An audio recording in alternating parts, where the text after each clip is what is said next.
మీరు బాధితురాలి పేరు బయట పెట్టింది బీఆర్ఎస్ పార్టీ వాళ్ళే అంటున్నారు.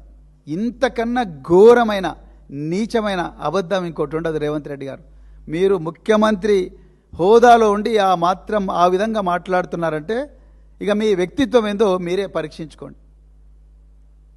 ఎవరండి బయటపెట్టింది బాధితురాలి పేరు?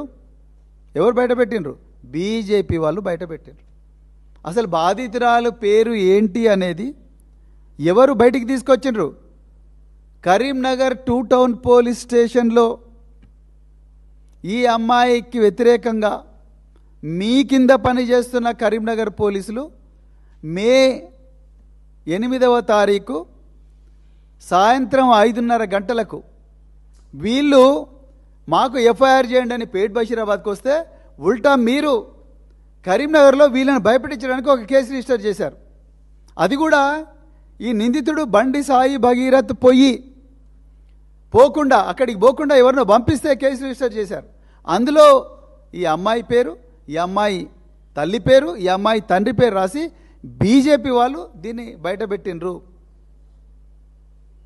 ఒక్క రోజైనా బీఆర్ఎస్ పార్టీ ఆ అమ్మాయి పేరు తీసిందా? మీ పోలీసు వాళ్ళందరినీ పెట్టండి, మీ సైబర్ సెక్యూరిటీ బ్యూరో వాళ్ళని పెట్టండి.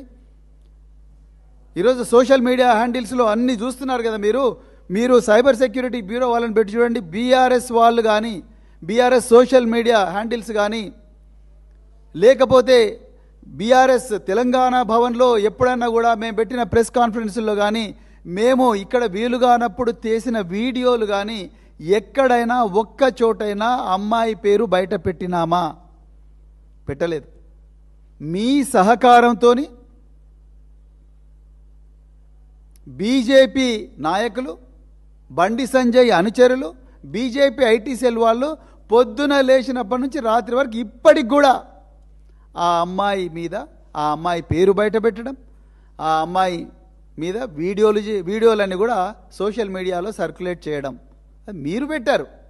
మీ సహకారంతో వీళ్ళు పెట్టినరు, బీజేపీ వాళ్ళు పెట్టినరు. మళ్ళీ మీరు బీఆర్ఎస్ వాళ్ళని అంటున్నారు. నిజంగా ఈ కేసులో తెలంగాణ ప్రజలందరికీ కూడా తెలుసు ఏ పార్టీ ఈ అమ్మాయి ఈ మైనర్ బాలిక వైపు నిలబడ్డది, ఏ 2 పార్టీలు భగీరథ్ వైపు నిలబడ్డవి అనేది తెలంగాణ ప్రజలందరూ కూడా చాలా క్లియర్గా అర్థమైంది.